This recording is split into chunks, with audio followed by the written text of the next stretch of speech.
Wednesday, June 24th. This is 5 p.m. and this is the Carson City Planning Commission meeting of the month of June. Call the roll, please. Chair Borders, Present?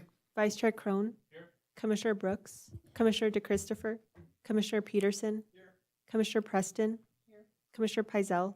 Here. A quorum is present. Thank you. Let's see. Mr. Peterson, will you lead us in the pledge, please? Pledge allegiance to the flag of the United States of America and to the republic for which it stands, one nation under God, indivisible, with liberty and justice for all.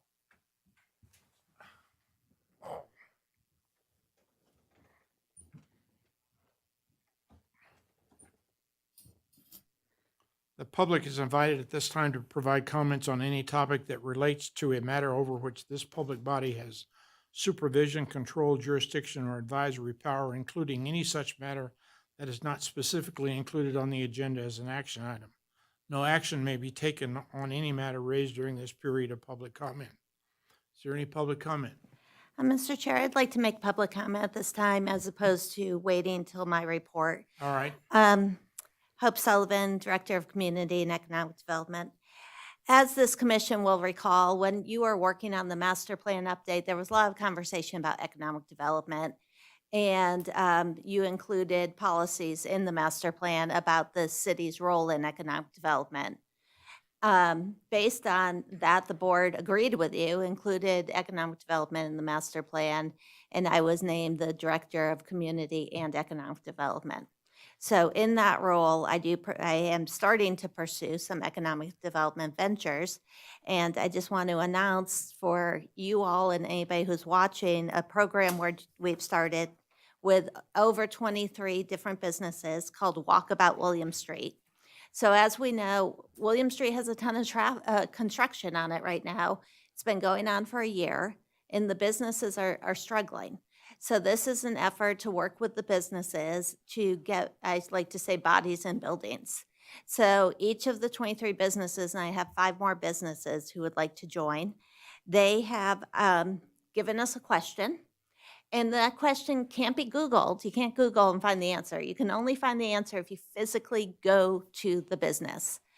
And a lot of businesses have donated prizes. We have free oil changes, free car washes, staycations at Gold Dust West with free hotel rooms, free dinner, free bowling, all sorts of coffee from Starbucks, all sorts of prizes. So I want to encourage the entire community. It started on June 22nd. It goes through July 20th. So it's for an entire month. So you don't have to do everything in a weekend. To visit each of these businesses, and the flyers are throughout the town. The businesses have the flyers. You can get the flyers at my office at Community Development. You can go to carsoncity.gov/walkabout William Street. That's the website, and you can get all the information about the questions, the businesses participating, and all the prizes there.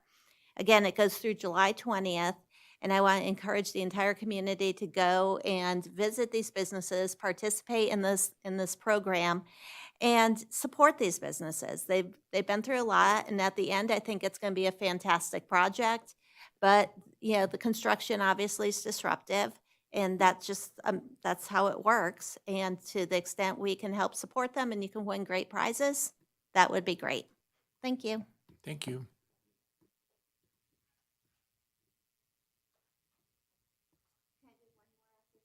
Sure.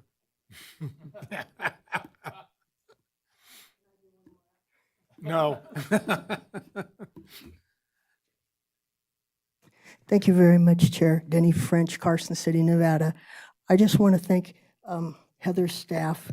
I'm not Heather's staff. Natalie and Heather, they are Ms. Sullivan's staff at the Community Development Office, and they have always been gracious to me. This last year, they haven't had to be so gracious because I haven't shown up so often, but they are gracious, and they let let me know some of the things today that helped me prepare better for the last-minute statements. But I would like to say that I thank the Nevada appeal, because even though now I'm getting back to the computers at the library, the limited amount of information I get, I did bring up a suggestion to Heather about how they put their format out to make it a little bit more flowing for a person like myself that are doing the studying. But I just really wanted to appreciate the Nevada appeal and the community development people for helping. If you have a problem, let them know. They do take their time when they have it to help you. Thank you. Can we go to item 7A now?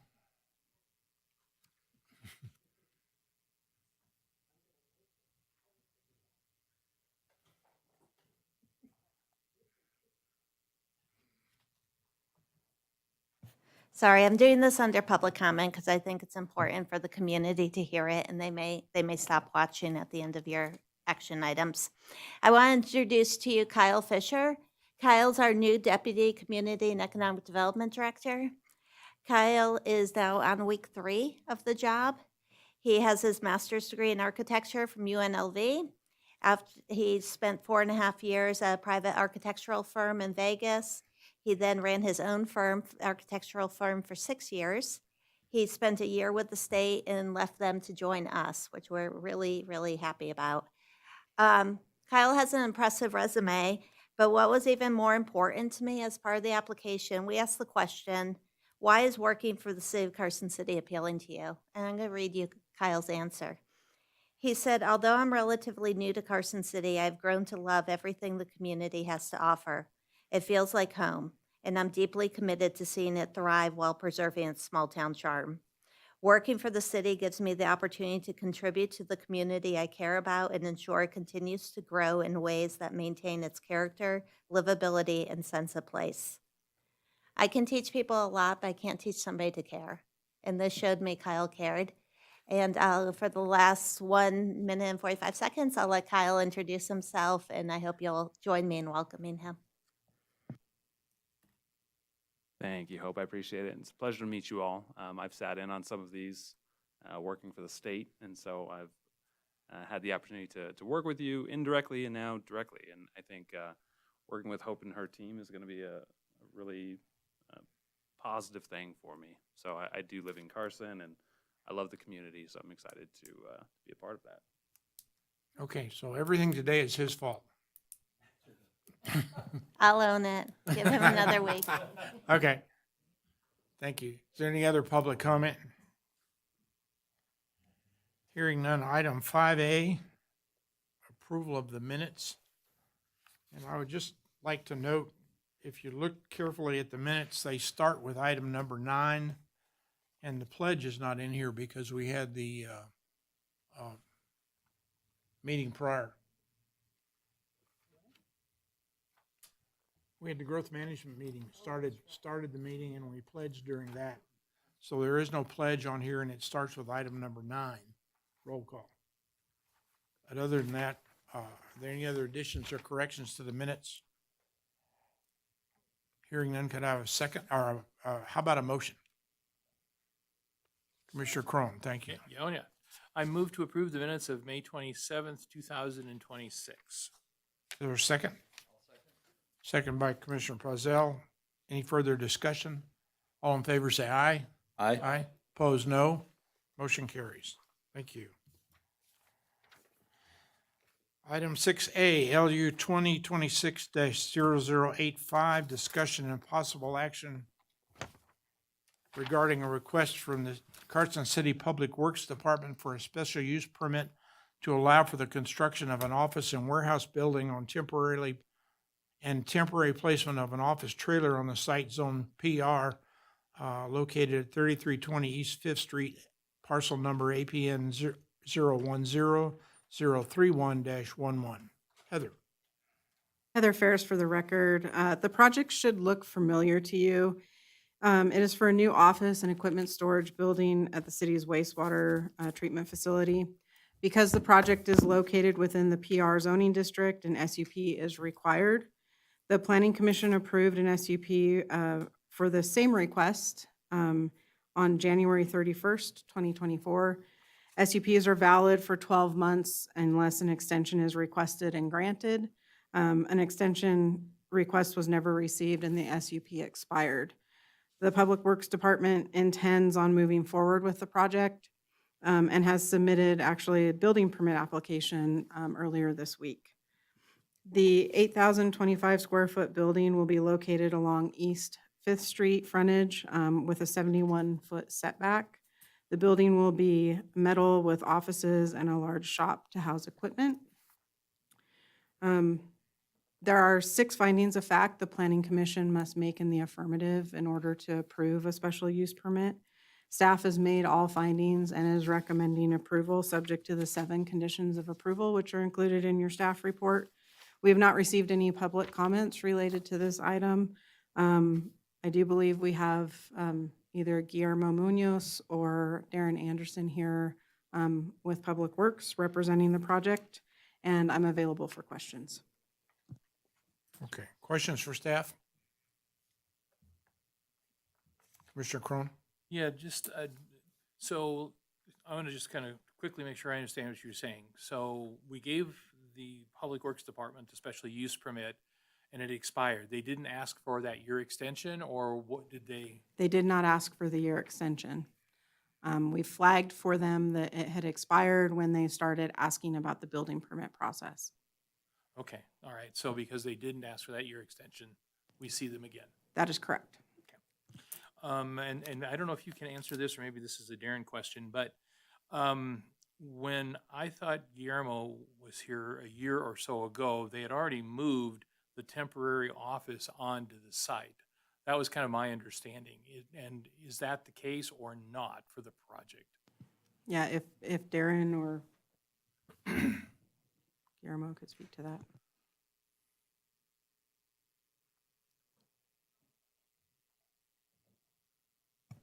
Yeah, so Darren Anderson representing Public Works for the project. So there is a temporary office on site. It's not in the footprint of the building, so it's adjacent to where the building would go. Okay, and so I guess my question is then, is that, again, it goes back to, was that building moved, at least the impression I had from Guillermo, was that that temporary office building was being moved onto the project site because of the project, not necessarily because of just an operational space that Public Works wanted to have. So I'm a little confused on that. And the reason I'm asking for clarification on this was that if that special use was permitted and you did something as a part of that special use permit, why wasn't that enough to lock in the special use permit last time? Am I making myself clear? Yeah, so I understand the, and I may be incorrect here, but the temporary office space, I don't believe is associated with the special use permit. Okay. And that was part of a reorganization and movement of staff back that 1.5 to 2 years ago. Thank you. Commissioner Preston? I've been asked this, so I just want to throw this out here. Every time, because the city's been doing this quite a bit, where they let the special use permits lapse, does the city pay the $2,500 special use permit fee that an individual pays? And if that's the case, does that mean we continue to pay that, an additional $2,500? The city does not pay the fee. Okay, there are 7 conditions of approval. Do you accept those? I do. All right.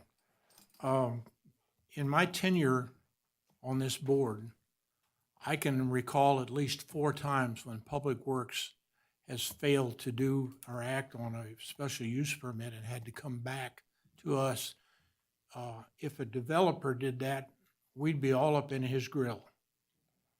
And I just think that we need to remember that it's oh golly, I forgot, but this staff has to redo all this. We have to take our time to come meet in here and go over it again.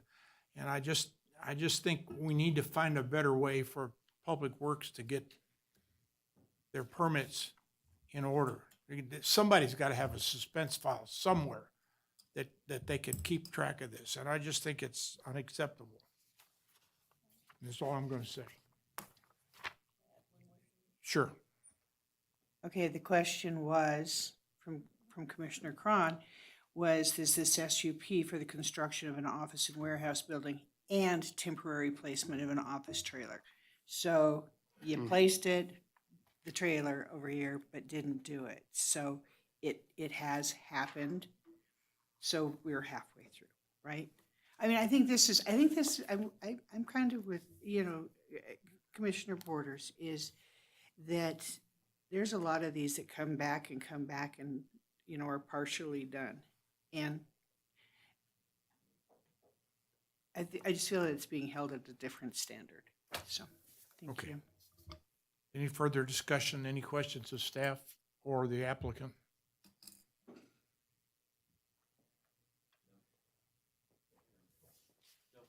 No?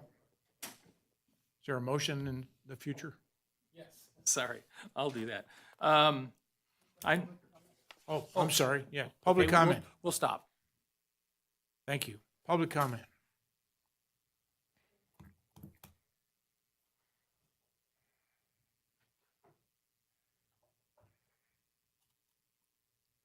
I think I missed the last few words of things. If they've covered this, I appreciate your patience.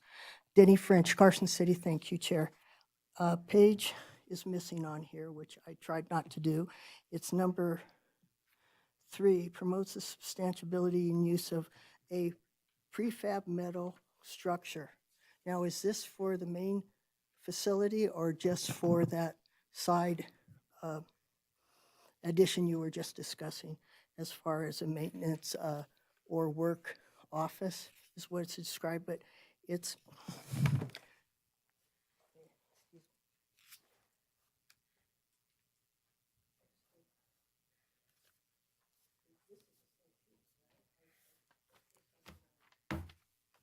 Denny, just Um, give me your comment. Mr. Chair, if you want, I'm happy to talk to Mr. French outside the room. Okay, right. I'm sorry, I didn't get a chance to ask this earlier. Thank you very much. all right. Any further public comment? Now, I move to approve special use permit LU-2026-0085 based on the ability to make the required findings and subject to the conditions of approval contained in the staff report. there's second. I'll second. Second by Commissioner Pazell. Any further discussion? All in favor, say aye. Aye. Opposed, no. Motion carries. Don't come back with this one. Build it. 6B and 6C, we want to do these together. Discussion and possible action regarding an application from LC Cochise LLC for a special use permit to allow for a 50-lot, single-family residential development in a non-residential zoning district on site zoned retail commercial located at the southwest of the intersection of Cochise Street and West Overland Street. Parcel number APN 009-267-05 and 009-267-13. And also discussion and possible action regarding an application by LC Cochise LLC for a recommendation of the Board of Supervisors concerning a tentative subdivision map to create 50 single-family residential lots and associated common area parcels on a site zoned RC retail commercial located at the southwest of the intersection of Cochise Street and West Overland Street, parcels number APN 009-267-05 and 009-267-13. Heather. Heather Ferris again for the record. So the subject property is comprised of 2 parcels totaling 6.95 acres in size and is located south of West Overland Street and west of Cochise Street and is in the RC zoning district. The applicant is proposing to subdivide the property for single-family residential development, and the tentative map will result in 50 lots with common areas and public streets. Per the municipal code, single-family residential uses are allowed in the RC zoning district, subject to first obtaining a special use permit and complying with Division 1.18 of the development standards. It's important to note that there's no maximum density in the non-residential zoning district as long as height, setback, parking, and open space requirements are met. There is also no minimum lot size. That being said, the density of this project is 7.19 units per acre. For reference, this is within the same range as medium-density residential master plan designations, which allows for 2 to 8 dwelling units per acre. The proposed lots will range in size from 2,970 square feet to 4,229 square feet. For comparison, the Emerson cottages have a density of 6.72 units per acre, with most lots ranging in size from 3,000 to 3,500 square feet. And additionally, the Clearview Ridge project, which is immediately north of this site, was a PUD, and it includes lots that are approximately 1,500 square feet in size, with a density of 18.7 units per acre. Setbacks in the RC zoning district are 0 from all property lines, except the front, street, side, and rear require a 30-foot setback when adjacent to a residential district. It's important to note that the municipal code states that for the purpose of determining setback requirements for an adjacent use, a setback measurement must be measured from the center line of a right-of-way if the adjacent parcel is located across the right-of-way. So there is residential zoning to the north, west, and south of this project. The setback along the northern property line from the rear of the proposed residences to the center line of West Overland Street will be 60.2 feet. From the rear of the homes to the southernmost property line, the setback will be 34.65 feet. And from the rear of the homes to the center line of Voltaire Street, the setback will be 109.05 feet. And then the internal setbacks for each residence will be required to be 10 feet to the front of the house, 20 feet to the front of the garage. Street side setback would be 10 feet, side yard setback would be 5 feet, and rear yard setback would be 10 feet. Parking is required to be provided at a ratio of 2 spaces per unit plus 1 space for every 2 units for guest parking. If on-street parking is not provided, each house will include a 2-car garage on site, and parking will be provided on one side of the street as well as on Voltaire Street, adjacent to the project. Therefore, designated guest parking would not be required.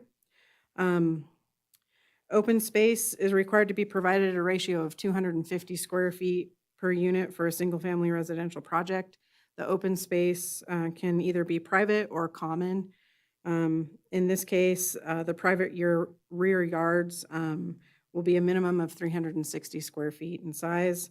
Additionally, there is 2 small amenity areas that are proposed in the common area. So the open space requirements are met.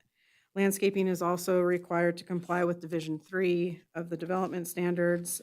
The conceptual landscape plan is provided here, and it includes 34,994 square feet of landscape area, which exceeds the requirement. The required square footage would be 22,949 square feet. I would note that the conceptual plan includes the use of riprap on the west slope of the project along with trees. The applicant has already indicated that they're looking at other slope stabilization options that would eliminate or reduce the amount of riprap and increase the landscaping area along this slope. So that would all be worked out through the landscape plans that would need to be submitted with the site improvement permit. The maximum height in the RC zoning district is 45 feet, and the applicant has provided 3 different building elevations and is proposing a maximum height of 28 feet. And there are 6 findings the Planning Commission must make in the affirmative in order to approve a special use permit. Additionally, there are 12 findings that must be made for a tentative subdivision map. Staff has made all findings and is recommending approval, subject to the conditions of approval included in your staff report. And I'm happy to go over any of those findings if need be. We've received a couple of comments, which are included in your late material. Ken Crater is here representing the project, and I'm available for questions. Okay. Is this property in the WUI? No, it is not. It's adjacent to it. Okay. This is exactly the kind of property that we have been talking about for at least 4 years as some sort of I call it a neighborhood unit development, but a small PUD. This would have been a perfect project for that if we'd had some way to get Title 18 and Title 17 for us to review and to work on. But not having that, I still think this is a good project for something like that. But I have some concerns about parking mostly. If we're talking about using the other side of Overland as off-street parking, but if somebody parks there, they can't access the community unless they walk around the corner and come up the street. There's no access on that road to the community itself. It's basically the backyards of all those apartments, and they're all fenced in. I don't know how you can make that work as the necessary parking. So the only parking that we're counting is on the north is adjacent to, Yeah, that's Overland. yeah, And you it's got cars up adjacent there. to, and there's sidewalk there where they would be able to walk down. There's also I internal, don't see that. I know it's hard to see. Let me see if I can get my cursor here. So there's sidewalk along here, if you can Yep. see my cursor.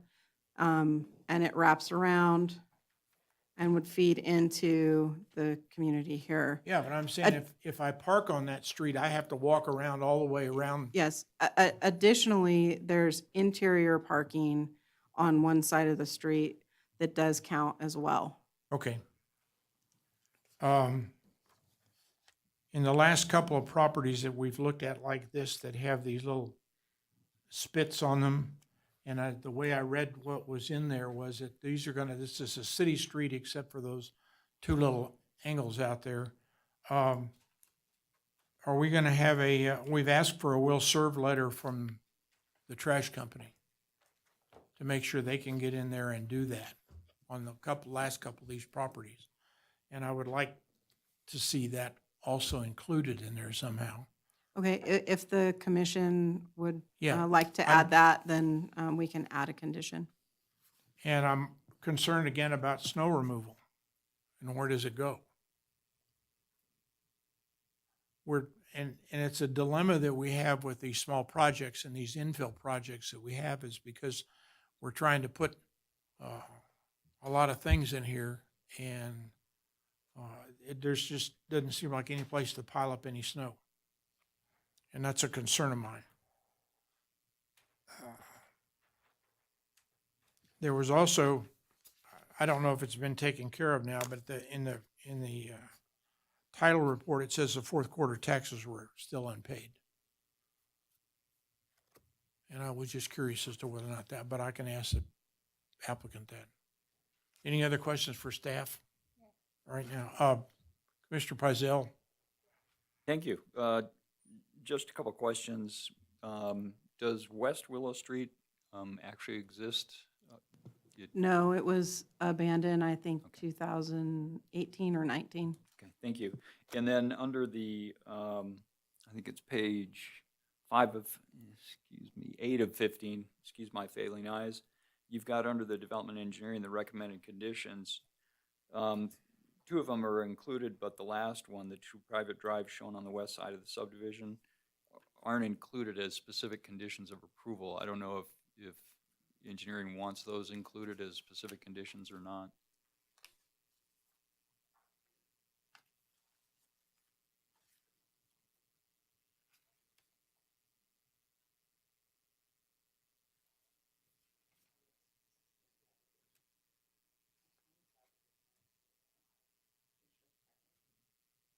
Yeah, the application showed that as, those as private. So So the application shows that they're private, so we do not need to include that as a Okay. condition of approval. because you've got that statement where the map has Correct. to, the final map has to be in substantial compliance. Okay, Yes. thank you. Commissioner Preston? Just a couple of things. When I look at these, I also look at the neighborhood that exists. And on the north end of this neighborhood, we have already approved those, I think they were townhouse apartments. And nothing's been done with those, except for usually they'll do some excavation, but these actually show some terracing and so forth. These that are over here on Hermosa. What is the status on that one? The reason I'm asking is because that was also a kind of a tight project for parking. So some of the parking that was required for that was to be burdened onto Overland also and onto the other street. And I don't see what the name of that other street is. So I'm just trying to wonder, what is the status of that? Were permits ever pulled? Are we going forward? What Yeah, is it? so Clearview Ridge, which is the project to the north, it was a project from back in 2006, I believe. It was kept alive through development agreements. 2018 or 19, they recorded their first phase and recorded, I believe, 2 subsequent phases. So the entire map has recorded. They've installed their infrastructure. They got their site improvement permit. They just have not gone vertical. So the lots are created. We just don't see any vertical development at this time. Okay, the other question is when they're that far along, have so they don't have permits for each of those units yet, correct? Correct. Okay, so that's one thing. The other thing is that I saw, some mention in regards to the traffic light that's coming on. And I was wondering what the total cost of it is. And I see that this place would be responsible for I can't remember what it was. And then does that other one, that the Clear Ridge or whatever, does that have a requirement to put into that traffic light? And also the Quail and some of these other things? Or is it just going to be this property and like the Dutch Brothers and those guys down there?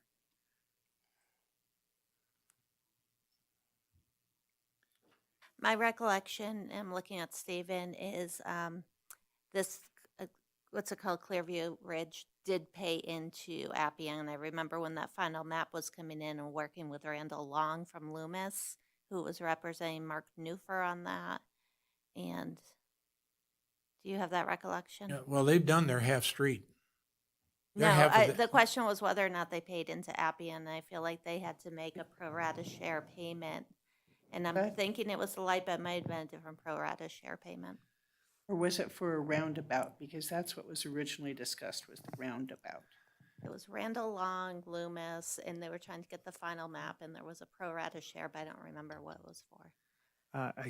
I don't recall Clearview Ridge paying into the traffic signal. I believe that we started having those conversations later. There's that commercial project just south of Appian, which I believe paid into it, but it's possible that they did. I'm just drawing a blank. Yeah, that would be my question. The other question that I have was, Cochise Street is basically an arterial of Curry Street. Oh, excuse me. Is it going to ever require the same road widths and sidewalks and so forth that Curry Street does? And how is that going to happen too?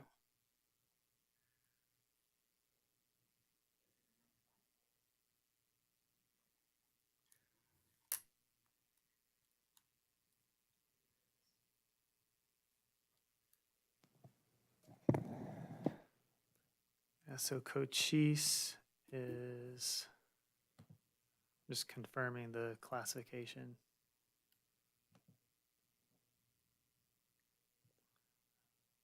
Bear with me here. That's your last. Too many layers on Yeah, it. because I just wanted to know, on that one, and just basically what the cost was. Because the question is I know when we originally did this, it was all residential. and we did special use permits for some commercial. And then it became, more intense residential, and that's more intense residential. I'm just wondering what are the plans for that? And has that been addressed? Or are we just going ahead and adding pieces and adding stuff as they come important? So it is classified as a local street, and the project will be finishing out that section and along their frontage. Okay. Commissioner Crone?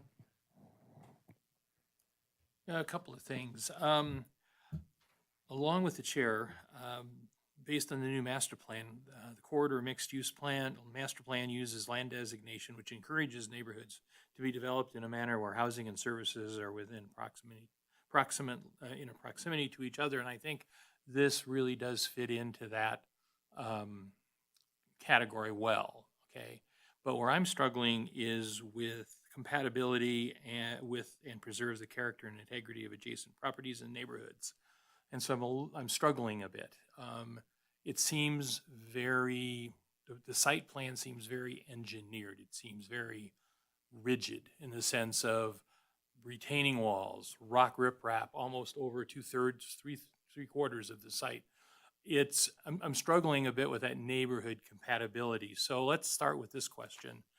Heather, can you walk me through the setback requirements on the two sides that this project adjacent to with residential development, which would be the south side and the west side? Can you walk me through those setbacks again? Happy to. So the setback along the northern property, that also is residential. Oh, good point, yes. So that would be 60.2 feet, and that is measured from the rear of the house to the center line of West Overland. Okay, From the rear of the homes to the southernmost property line, the setback would be 34.65 feet. And then from the rear of the homes to the center line of Voltaire, it would be 109.05 feet. so it's making, so basically staff is saying the setbacks work for this development. I just become concerned related to the landscaping and the visual impact that all that rock is gonna have. Now, the rock slope to the west, is that considered open space? Is that considered as a part of the landscaping? And again. So this is very conceptual. It's not part of their open space that's being counted towards the required open space. That is met with their rear yards. So because it's a single-family residential project, the code allows for those rear yards to count as their open space. There's additional open space in those two amenity areas that are marked by those red asterisks. Some of that would count towards some of the area to the west would count towards the landscaping requirements with the tree count and such. Okay, all right. And then a question for Stephen related to some of the conditions in there, conditions 8, 15, and 17 related to grading. That I had.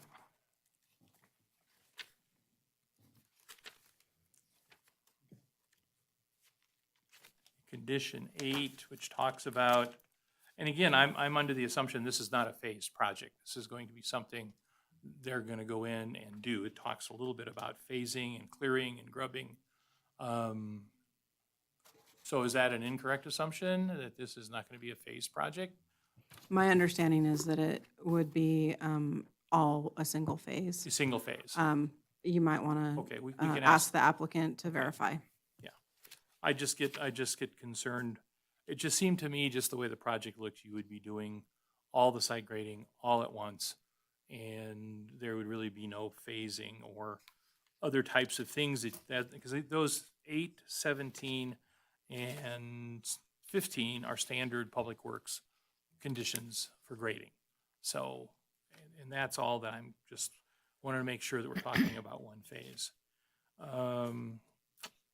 Okay, I think that's it for staff. I have some questions for the applicant, or maybe I can express my concerns to staff, just so they know what I'm talking about here. I'm concerned about three things. I'm concerned about the detention basins. This commission we've had a number of different detention basins that the public has not received well. We have issues over at the Anderson Ranch property that the public felt that they were sold a bill of goods on that. We also have up at Carson Hill Apartments at the end of Coons Lane, I believe that is. It's just a big hole in the ground with rock riprap. And that's at the intersection of Coons Lane and Curry. So I'm real concerned about how that's going to look. Second is I'm concerned specifically with the houses on the south side. And will that landscape buffer be enough to minimize the impact of this development to the neighbors to the south? And then, of course, just to me, that harsh feel that you have with rock and with retaining walls, and I'm struggling. So there's where I'm at, but I don't have any other concerns for staff right now. Okay. Any other staff questions? Okay. All right. Go ahead. Okay, the existing house is there. Is it on the well? Or is it served by city water? Because the existing house is on the corner of Appian and Cochise. Stephen Pote, for the record, that house is on city water and city sewer. Okay. The applicant is here. There's some 25 conditions of approval. Are you familiar with them? Yes, familiar, and those are satisfactory. Okay. Are these going to be for sale? For the record, my name is Ken Crater with Crater Consulting Group, and I am representing the ownership group that has purchased this property and prepared all the plans. I have been involved in this since day one when we first started looking at the site before it was purchased. So I'm very familiar with it, and this project actually is in contract, and the builder is a for-rent community, which is a good thing because these for-rent communities we've done, this is our third project now with this company, and they are maintained far better than a for-sale single-family residential development. They maintain the landscaping, the detention basin, they maintain the front yard landscaping, all the common area. And the first project we did with them is a project in Reno on Mayan Avenue, and it is also a very steep, difficult site. And it's actually turned out to be a beautiful project. It's a nice, quiet neighborhood. So yes, it is a for-rent community, but I think that brings some benefits to the surrounding neighborhood just with the maintenance. Okay. So they're in essence no CC&Rs then, if there's. Yes, there will be a detailed set of CC&Rs on this project that the owner will adhere to.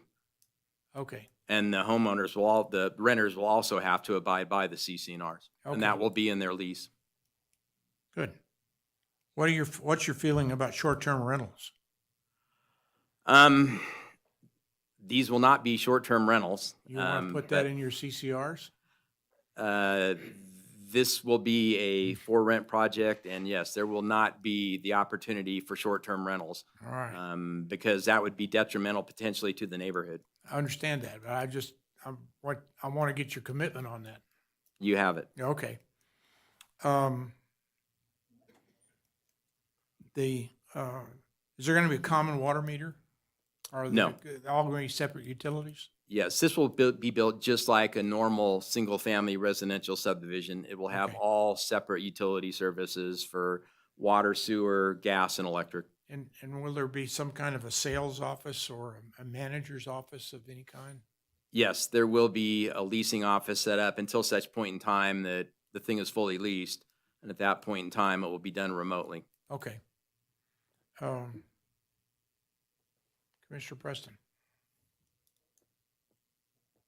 I think my question is that since this is being built as a for rent only, and that's more like a multifamily development with one owner, right?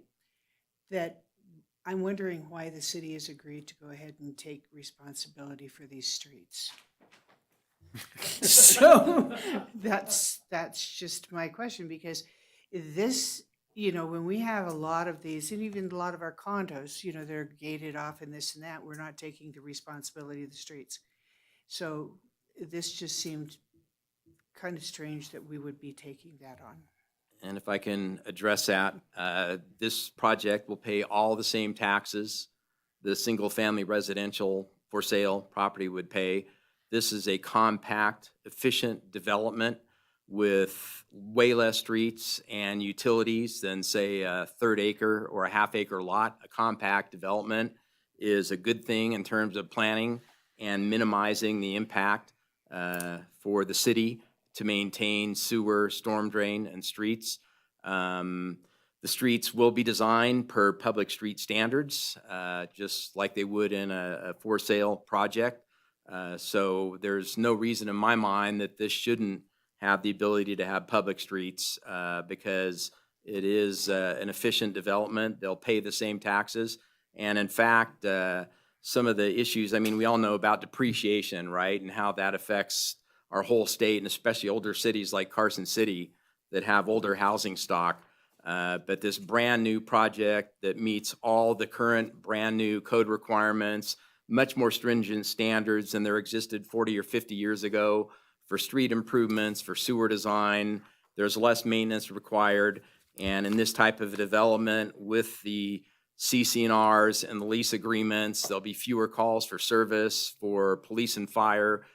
So this should be a net positive for the city in terms of the tax revenue generated and the money required for services. Okay, so that's one thing that since it's more of a commercial use, then you'll be paying the higher tax rate than the residential use. Yeah, correct? and that's another benefit, right? Okay, Is this will fall that's- under the 8% cap instead of the 3% cap. Okay. Thank you. And by the way, all the property taxes are current. Are these sprinkled? No, they will not be sprinklered. They're not required to. The International Fire Code only requires sprinklers on homes that are 5,000 square feet and greater. Or if the entrances are too close to each other? Yeah, this project will not require The sprinklers. concern I have is the wind is ripping out of the west today.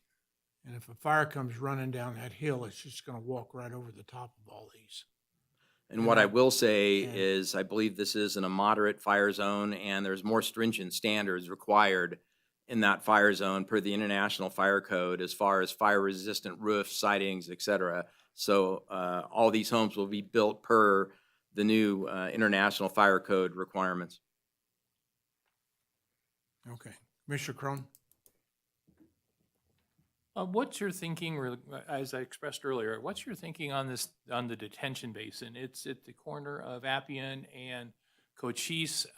We have typically run into problems with the public's reaction to other detention basins that are in town.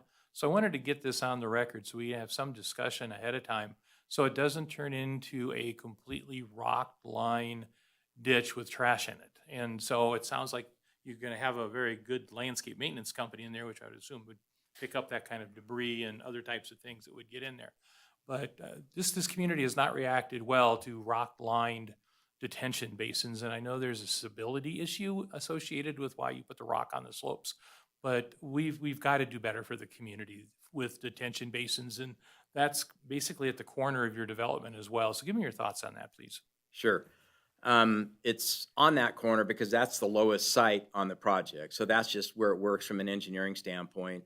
But we will landscape around the detention basin. And since we originally prepared this plan, and I was intimately involved in the design of this project, and we had the 2-to-1 slopes. We originally were looking at rock riprap, but now we've already talked to staff and gotten positive feedback from staff that we can do re-veg on these 2-to-1 slopes instead of rock riprap because the amount of rock riprap on this project, frankly, was one of my pet peeves. And I know the apartment project to the north that Stephen Cromer did has a lot of rock riprap slopes. It's unsightly. It's more likely to get trash caught in the rocks. And so we have been working with the landscape architect, Kelly Dufresne's. And the good news on this site is it's terrific soils. The soils are excellent. They're structurally sound. All the soils on site below the existing layer of topsoil can be used as structural fill material.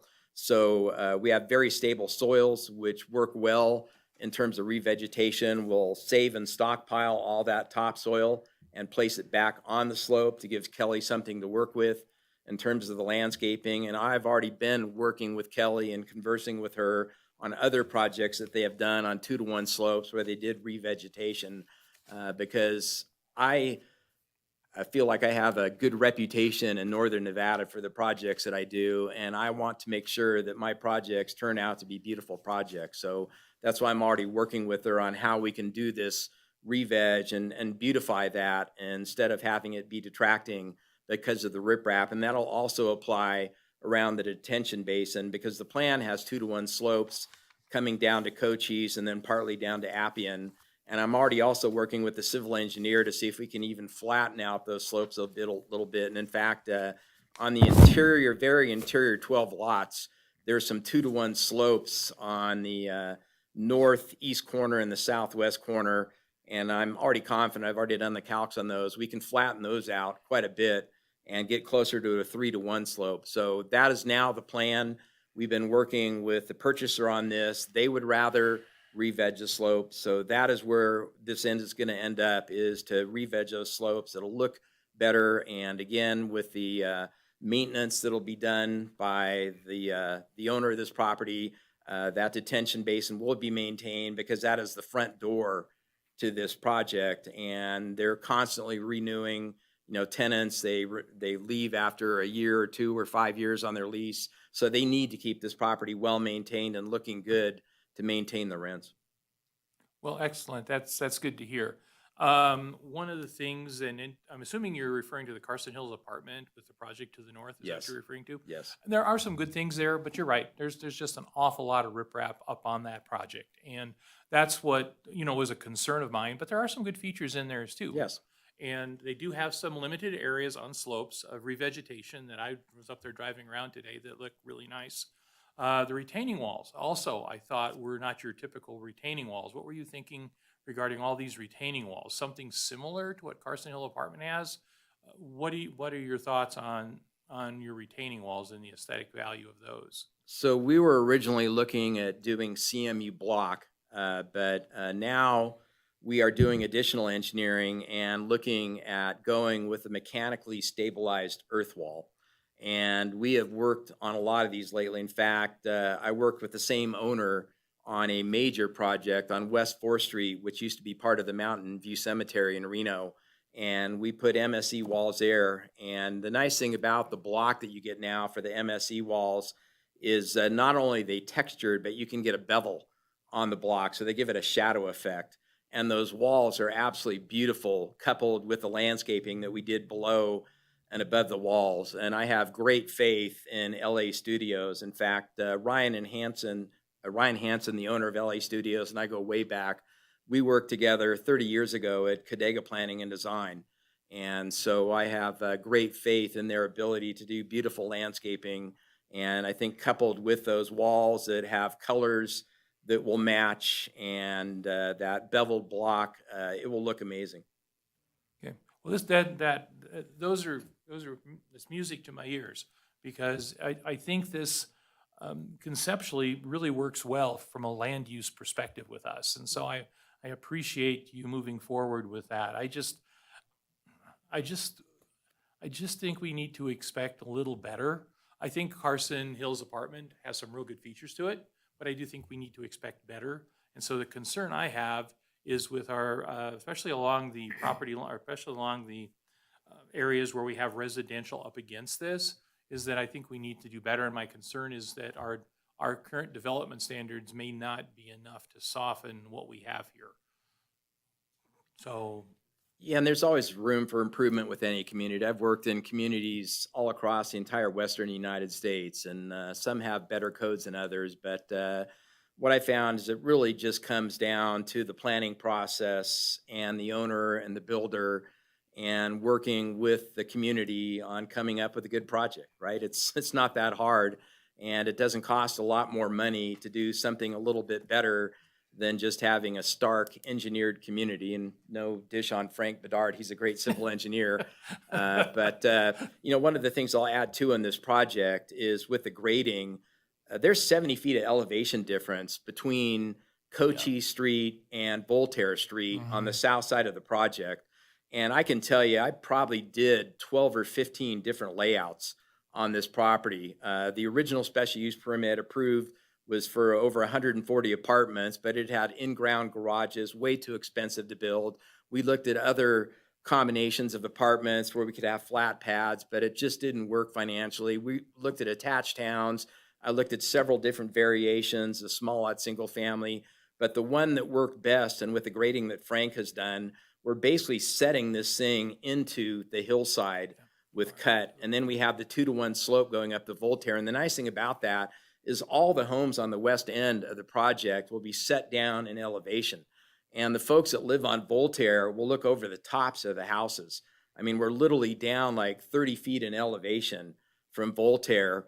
And the homes on the south, probably about the first half of those homes, will also be set down in elevation, just the way we're cutting into that hillside. So that will be very helpful in terms of minimizing the impacts to the adjoining homes. And with the landscaping that we're going to do, with what we're doing now with the mechanically stabilized earth walls, the revegetation on the slopes, it'll be a nice looking little project, even though it is more square, say. And I can tell you, it's very rare that I bring project forward that's square, but this is just how this one works out. There wasn't really any room to provide curved linear streets with a 7-acre, 6.5-acre parcel. Yeah. Well, I think the layout works for me. Some of the things you've described where the buildings are going to be set down, you're dug into the site, I think there's some real good features to this particular site. I just wanted, my biggest concern is, of course, the compatibility with the neighborhood. Now, maybe this is a question for Heather or Hope, is that with him being on the record saying this, is this enough so we don't have to add an additional condition to the project or conditions? How does this work? Because I tend to take people at their words. I'm not, I may have gotten bit once or twice in my life, but the majority of time I take people at their word, especially in a public hearing like this. So how would be the best way to handle basically letting him move forward in the manner he's described to us? Okay, thank you for the question. And I was actually going to insert myself on that very topic. Before I do that, I just want to mention the question about the pro rata share for the Lida Appian. I was able to look back at some stuff, and the pro rata share was related to a water line in Overland Street. There was a development agreement that the Clearview Ridge did, and they oversized the water line. There was a pro rata share, and that's why I was remembering. So it was not the Appian light. Okay, as Commissioner Cron alluded to, the improvements, I'll say, on open space have been a subject of concern for the last couple of years. Significant concern, because what's happened, and Kelly, of course, has never done this, but what will happen is a landscape architect or an engineer will give us a rendering, much like what you're seeing on the screen now, and we see a lot of green, or you see maybe just a light gray, and everyone thinks, oh, great, that's going to look so pretty, it's going to be grass, whatever, and that grass is actually going to be rock. It's going to be riprap. But that's not clear in the graphic that you look at. And probably the best example we saw of that, which created concern, was Anderson Ranch. There's a lot of riprap in areas that people thought would be vegetated. And vegetation has grown over time, but nonetheless. Based on that observation, Supervisor Giomi in particular has requested that we obtain photographs and detailed plans for these open space areas of exactly what they will look like. So that brings us to our procedural due process. So where are we from a procedural due process? You all are making a recommendation to the Board of Supervisors on the tentative map. So I would suggest that you talk to Mr. Crater about whether or not he would like conditions of approval relative to the beveled walls and the change out of the riprap with vegetation, or if he feels like they'll have enough time between now and the board meeting to kind of come up with some pretty detailed drawings of what that wall will look like. When you tell me a CMU wall, I know what it looks like. The wall he's describing, I have a picture in my brain, but I don't know if that's the same picture he has. And that wall's probably pretty easy because he can probably get a photograph of one. But in terms of what the improvements will look like in these areas where we currently see a ton of riprap, I think the board's going to expect, if there's a representation that this is changing, the board's going to expect to see a visual representation of what that will look like. And if the applicant doesn't feel like they can prepare that in time, I'm going to suggest that you make it a condition of approval. And I'm actually going to suggest that this commission own that condition of approval and ask that come back for your approval, because I think it's enough of an issue throughout town that warrants that, although staff's willing to do it if you want to defer it to us.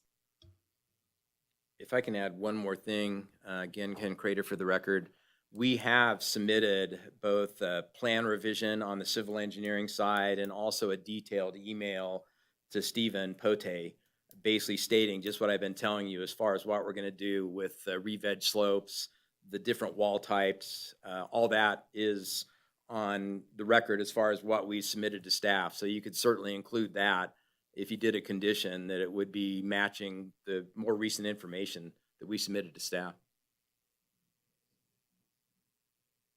I'm not sure that you do that. Right, that's not part of your record. You've never seen it, so you can't validate that's what's been represented. I mean, I'm not challenging what Mr. Crater's saying, but I think in Anderson Ranch is just a really good example where the board, I won't say the commission, but the board was really disappointed between what the plan showed and what was in the field. And they have asked that in the cases of open space areas and with landscape plans, that we obtain really specific details. So I really appreciate Commissioner Crown's questions on this, because they don't want to see a ton of riprap. They want it, particularly in really visible locations, to be a pleasant spot in the community. Well, are we talking about a continuation of this project then? I'm not suggesting that. And again, we have to ask the applicant what their preference is. And maybe Kelly can say, yeah, I can get that done in an hour. I don't know. And so I would suggest that you ask the applicant if they feel like they can provide the level of specificity that reflects their representation for the board, in which case the condition is you need to show the board this as part of the tentative map. If they can't show it to the board, I'm going to suggest a condition of approval that they come back to you with the details of the open space areas and landscape areas where the riprap will be replaced with vegetation and the detail on the wall. But you can still recommend approval of the tentative map. And if we do that, would you recommend that we then tie that condition to prior to submittal of a final map for the project, something like that? Or prior to approval of a site improvement permit, because the landscaping's often on the site improvement permit, and that's before you get to final map. I guess the only question I have, Hope, and maybe you've given us too many options, is that if this is, when is this going to the board? If we approve this, when would this go to the board? Probably the first meeting in August, I'm thinking. I don't know what the date is off the top of my head. Because I think the board would be just as confused, although I think I have a fairly good visual of what you're trying to represent with the changes on the landscaping plan that you're proposing in the site plan. So I think I understand where you're going, and I think for me, the comfortability level has certainly increased related to approving finding number 2. But I do think that either some sort of condition or that really needs to be put in place, and maybe the other commissioners think differently. And it's not that I don't believe this individual, he's gone on the record for this, but I think for the board's particular view, they've been burnt before. And I think if we can take care of that before it gets to the board, I think it's a better solution for the board as well as for the contractor and also for the community in the sense of what it's going to be representing to the community and what these changes are going to be and how visually this is going to improve, you know, what I think is already a good project. So I guess it's up, I guess I'm looking to the commission to see what they feel comfortable with. And while everybody thinks about it, I'm not sure what kind of a condition we could put together. Well, why don't we ask the applicant, how long do you think it would take to come up with some really specific detailed drawings of what it will look like? 2 weeks at the most. In fact, Kelly has already done some initial drawings on what the main west slope would look like with re-veg. So we're well underway with that. And yes, we absolutely have pictures of the block and what these walls look like. So that is not difficult at all to make those revisions and get them back to staff with pictures so they can see, either drawings or pictures.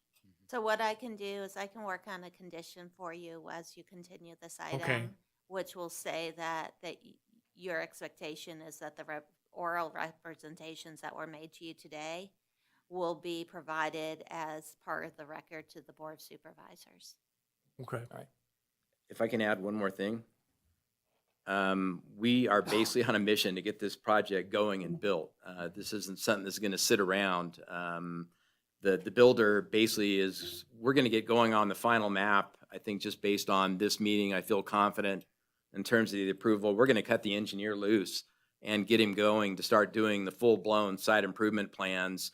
This should close in January, and then they would start construction, winter weather permitting, in maybe February, March, April, just depending on the weather. So the plan is to get this thing built and going. It's not something that's going to sit on the shelf and create dust. So I just wanted to let you know that. Or excuse me, we don't want to be the wart in the ass of progress.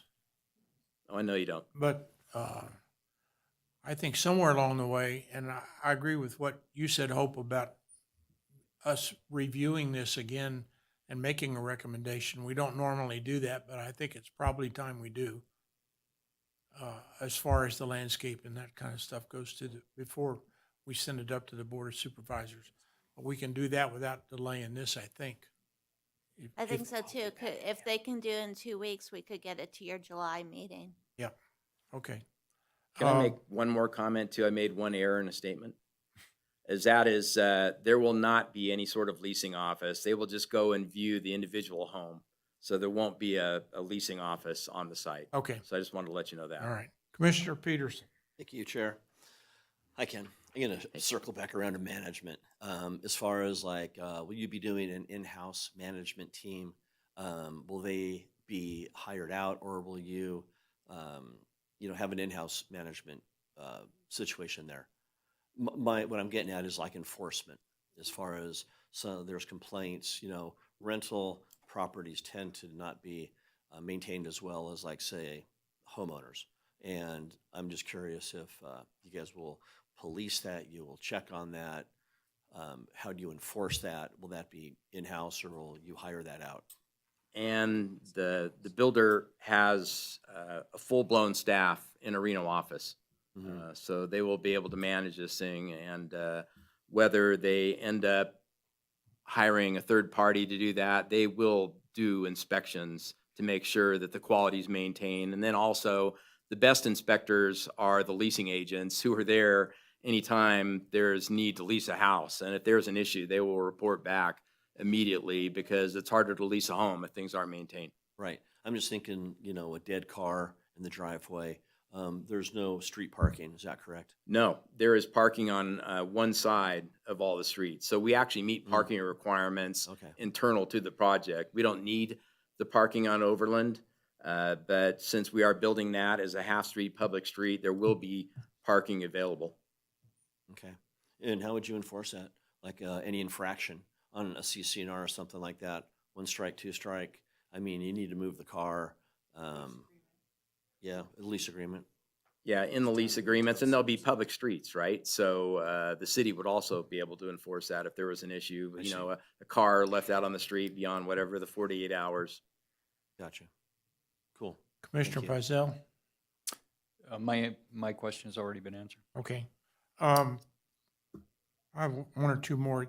1, 2, and 3 bedroom units. What's the breakout, or do you have that? There's a mix of 2, 3, and 4 bedroom 2, 3, and units because 4? they found that a lot of families end up leasing these 3, 4, 5, excuse me, 3, 4, 5. And they've, again, built 2 of these now and been very successful in terms of the bedroom mix that they use.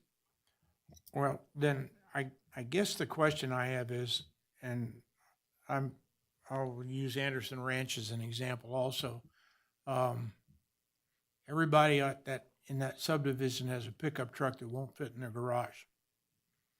And this subdivision is gonna have pickup trucks that won't fit in the garages. So, there's a real concern about traffic and parking, and I don't know how to handle that. But the other thing is there's gonna be kids there. You know, and it would be nice if there was an extra lot to put something for the kids in to get them out of the way. You know, if they come home from school or whatever they're doing. It just seems like we got too much in there, but that's neither here nor there. That's just me. I totally agree. I mean, playground or something like that for the kids. I mean, the yards are only 30, the backyards are 30 feet deep. Front yards, there's really no front yard. You got a 5-foot setback on either side. You're putting the kids out in the street. I mean, you're looking for families. And you have like where the 2 hysterics are. I mean, is that where the kids are supposed to play? I'm just a question. So there is a 36 by 10 foot minimum backyard, which is a good sized area where you could put a swing set, a barbecue area, and then we also have 2 amenity areas. And the one right on the corner of Overland and Cochise, that will have a different range of amenities that are detailed in the report. There'll be dog relief areas on the site. In fact, the amenities, we have to have 4 of these on-site amenities: benches and picnic tables, bicycle repair station, dog relief, fitness stations, lawn area for yard games, a native pollinator garden, and shade structures. So there will be a range of amenities on this site. Do we know where the bus pickup would be for school? No, they'd have to Got it. figure that out, but they would do that. With this subdivision and the other one, you know, Just curious. they'll find a way to get kids picked up to go to school. I don't think that's an issue. I doubt they would come into the interior of the development, I right? agree. It I would Oh, agree. likely they'll come out on the be on street probably. Cochise or something. I agree. Okay. Commissioner Thank you. Preston. Done. Thank you. Okay, did you say that some of these are gonna have 5 bedrooms? Yes. Okay, because basically you're looking at up to 10 people residing in one unit, correct? Because if you have people, because 2 people, no matter what their age are, is entitled to be in a bedroom. So you could have 10 people in one unit with a 2-car garage. Are you going to limit the number of cars through the lease agreements also? Well, Because that's, yeah, you will not have 10 people living in these homes. I mean, these are homes for families that have, 2 parents and 3 or 4 kids. You're not going to have, I doubt seriously, a situation where somebody would rent this. If you did, it'd be a rarity if a family of 10 moved in there. but they My could mom, legally, my mom had 9 brothers and sisters, right? But but they could legally according to the NRS. That's what I'm saying. well, according to the Fair Housing Act, right? And that could be Yeah. the same if you had a single family for sale project, right? Right, but this is a lower density property that has limited parking. So I'm just looking at that saying, okay, there may be, and it would just, what kind of a ratio are you looking at for your 4 and 5 bedrooms? I mean, if they're all 4 and 5 bedrooms, it's not gonna work. If there's like 2 or 3 of them, that may work. But I'm just looking at the additional. We've had some places that they say, oh, well, the thing is these people don't have the ability to have additional cars and they rely on the buses and therefore they don't need the parking. And we're finding out that that was not the case. So, I mean, that's just something, that additional information just kind of threw me off. And I can tell you, based on the good example, the project we did on Mayan Avenue in Reno, there is no issue with parking. Same type of project, same type of housing, and yes, and there's adequate parking throughout the entire project. Commissioner Brazel, do you remember your question? Thank you, yeah. No, I just want to jump in on this discussion. If you look at the, all of the typical lot layouts on all of the sheets of the map, they all have 2-car garages and they have 20-foot driveways. So I think that addresses some of the concerns I have with regards to parking, even for the 5 bedrooms. I think this is a product that looks to appeal to people with young families who aren't all driving right now. And just one thing, my personal observation in looking at young families, having a niece who has 3 kids now, and lives in a subdivision that has small backyards and larger front yards. Most of the kids' time is with programs. It's not playing out in the backyards or playing out on the streets. They've got scheduled times and scheduled events that they go to. It's not, when I was growing up, you were running around rampant throughout the entire neighborhood. That's not what these kids do these days. So I think it's a good project, and I think they adequately address the individual parking required for each of the units. I'm okay with it. Okay, Commissioner Peterson? Thank you, Chair. I'm curious, so what pushes something from medium density to high density? So if we went from like what have been a 2-3 bedroom unit, now we're a 5-bedroom unit. So now all of a sudden we're kind of packing them in. And not really sure how to approach this, but we're being presented with medium density, but now all of a sudden we're 5 bedrooms in how many of the units? 50? Well, maybe 20, 30%.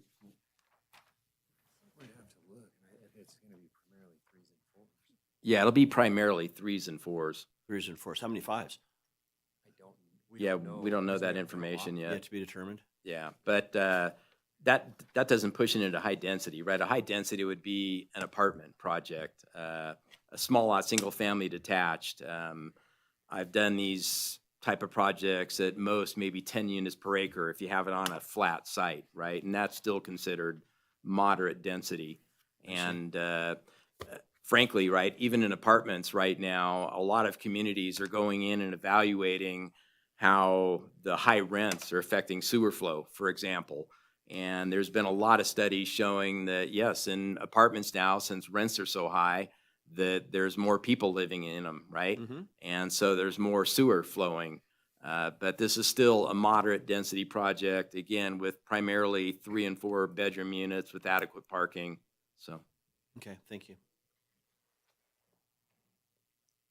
Hope, you got something? Sure. Okay, I just want to do a reset real quick. You're looking at this application for 2 reasons. One, the property is zoned non-residential. If it was a non-residential development, you would not be considering the special use permit. So you are being asked to allow a residential use in a non-residential zoning district. When you look at the residential use, and we've talked about this for years now, you kind of need to be blind to tenancy. They're representing to you this will be a rental product. I'm sure Ken would agree that you just don't know. Things can change. The final map may come in. His current client who wants to pursue rental may say, Carson's not the market for us. We got somebody's about to write a big check. We're going to sell it to them. They're going to build something for home ownership. So I don't want this commission to consider tenancy because we can't control the tenancy. Also, you're looking at a map. You're looking at a tentative map to subdivide this land into however many lots it is, 50 something. And so I just want to be clear, a house is a house is a house. The traffic generation from a house is typically derived from the setting. Is it a rural setting, a suburban setting, an urban setting? It's not necessarily derived from the number of bedroom counts. As Commissioner Pizell mentioned, if you do attract young families, you'll have a lot of kids who aren't driving. And they are meeting the parking standard, and that's in the staff report as well. But I just wanted to do a reset on why we're here. So you're here to try to decide whether or not it's okay for this non-residentially zoned piece of land to be developed with a residential use. And you have to look at your 7 findings of fact, and that included the neighborhood compatibility. So I think the discussion on the riprap was appropriate.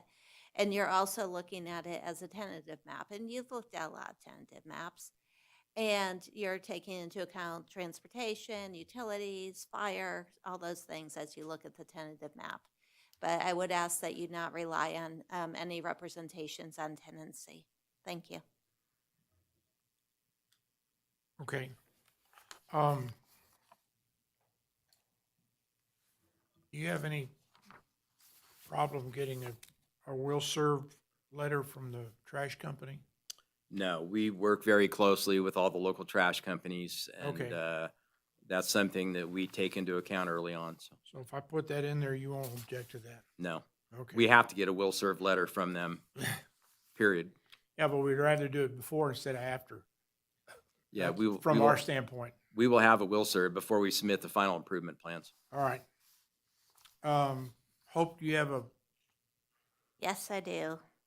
Here's my proposed wording, that you add a condition that says the applicant has represented that riprap areas will be partially replaced with landscaping to promote neighborhood compatibility.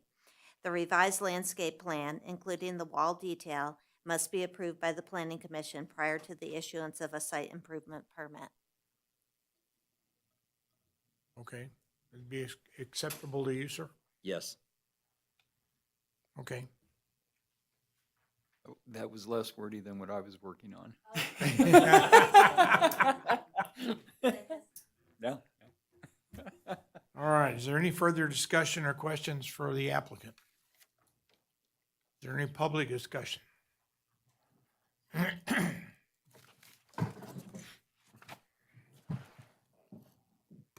Thank you, Chair. Denny French, Carson City. Thank you, Hope, for narrowing it down to a, I don't want it. The purpose for my existence recently is just to keep reminding people that the natural habitat out there is performing a duty. He's already expressed how the soil is. It's wonderful. The plants and the critters out there are doing well. We didn't grab it up, and we haven't used it as part of a corridor for insects or livestock or anything. It's going to be used for either commercial or housing. And if it's going to be housing, I don't want to have rentals. People are put to a point where they have to then hope that they're not put out for a no-cause eviction after making an investment and moving into a neighborhood that they would like to invest in, that they're going to be paying for the roads while they're paying their taxes. But they won't be able to own their home. And that is, I don't feel very good for us, especially when we have such limited, beautiful land that if the land bill passes, we will then maybe have land that this might be more appropriate for that wouldn't be substantially good for a specific habitatal area. The wandering skipper butterfly, the alkaline up near the nursery there where they have found they have existed and have been able to thrive, is limited. And every time we give a piece of property away for something like this, which is already owned, they have a right to develop it, we have lost something that we can't get back. It's not that we can put those critters up on another area and we can put these houses in other areas. But if we're going to have them, let's make them viable. Let them be somebody's future in their wealth earnings or their continuation for their families, not rentals. Yeah, it's great if we could get houses that we could pay, mortgages that were less. Yes, we have problems about that, but other things are coming forward. Just please, don't put us on some more roads and streets if those people aren't going to be dedicated to their homes or have an existence that can carry on into their future generations. Thank you.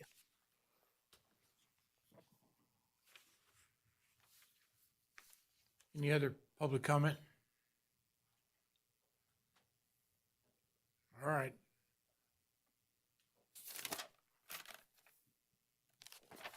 I'd like to make a motion. All right. I move to approve LU 2026-0087 based on the ability to make the required SUP findings and subject to the recommended conditions of approval included in the staff report. Okay. Should we do them separately? Yeah. Can we do them both at once? No, you should have two separate motions. All right. Is there a second for that? Well, motion? to discuss, I'll second, but I think we need some discussion because I think is the special use permit is where we need to put the two conditions, which is so we need to add that if we could. The will serve letter for the trash company as well as Hope's proposed language. Shouldn't those go with the tentative subdivision map? Yeah. That was where I was hanging my hat. See, I would have put it as specific conditions to the, okay, never mind. You're the boss, I'm just the. All right. Now, wait a minute. You guys quit fighting. Okay with the tentative map, because the two are going together anyway. Yeah. Yeah. So, Then I'd so second it. this motion doesn't need those. We're going to put those in the other one. All right. Is there any further discussion? Yeah, that's fine. That's fine. Favor say aye. Aye. Opposed, no. Motion carries. All right. You started this, Commissioner Pizzell. You get to finish it. No, wait a minute. Okay.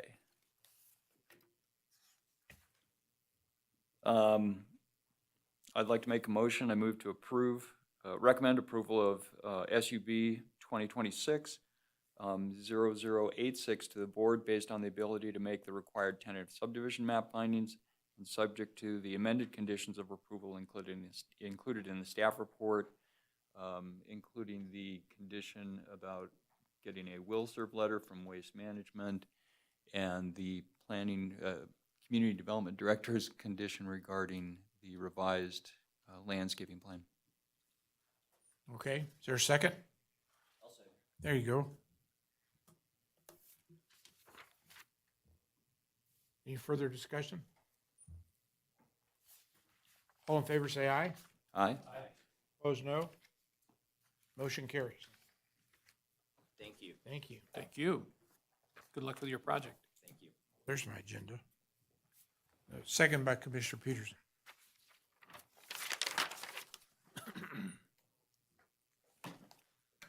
Staff report.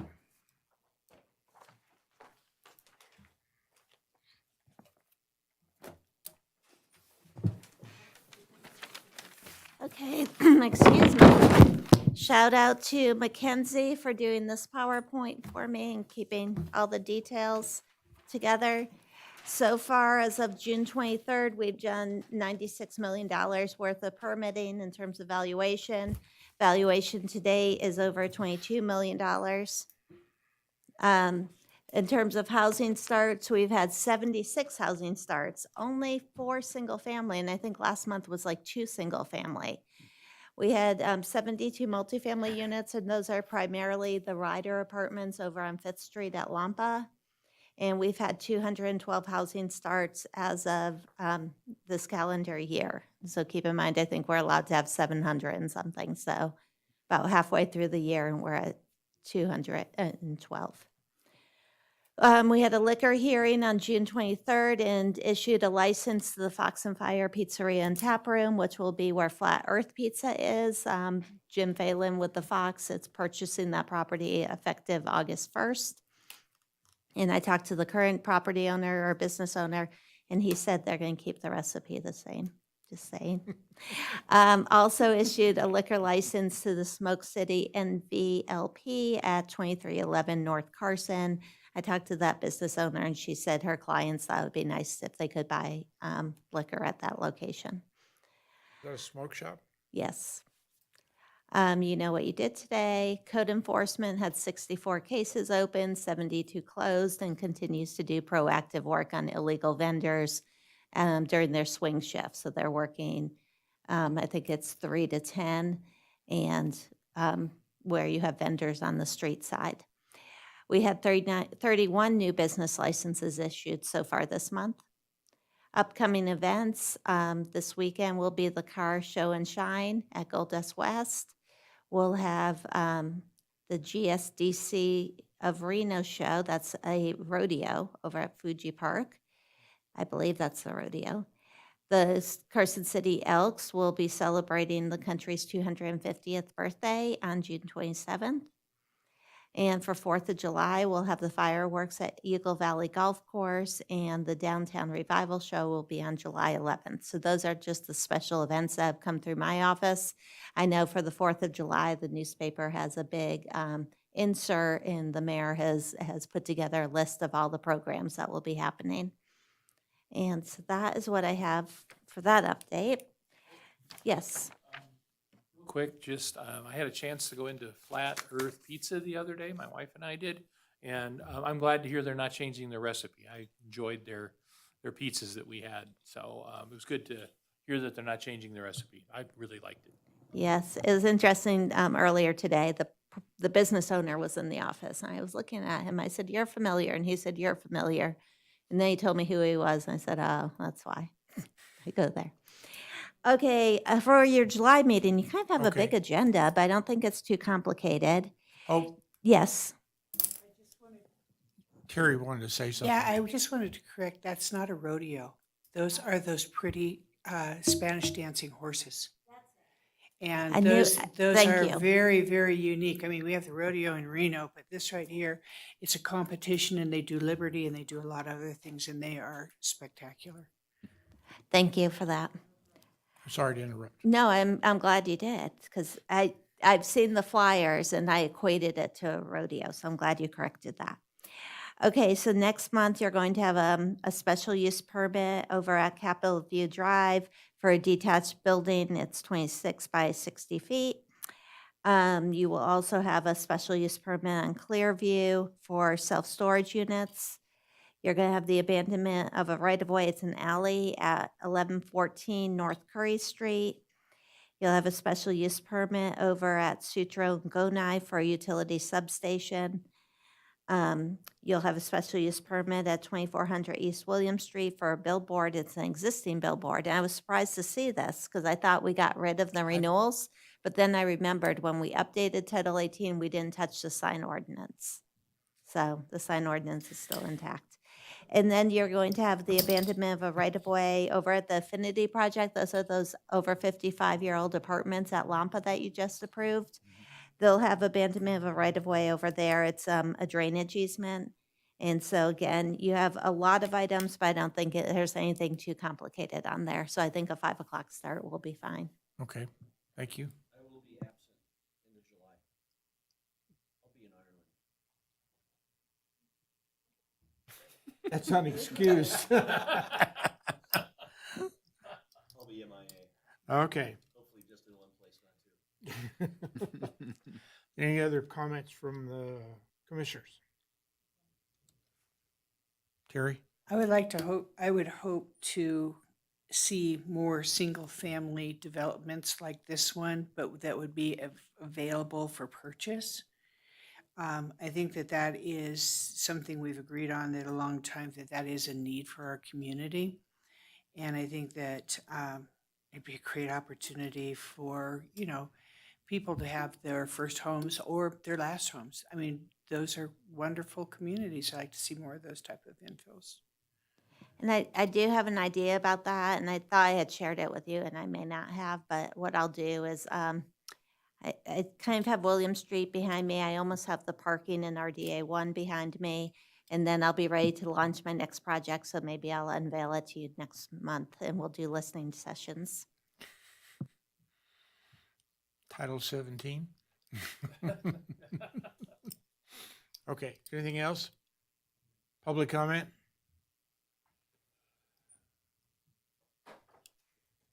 Oh, he's got it, okay.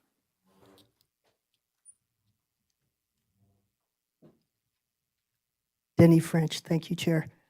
As you probably can figure, I am very disappointed about the route that we've taken, and I appreciate your bringing up the fact that those homes, I feel, should be coming into our community while we still have some options before any land use changes are.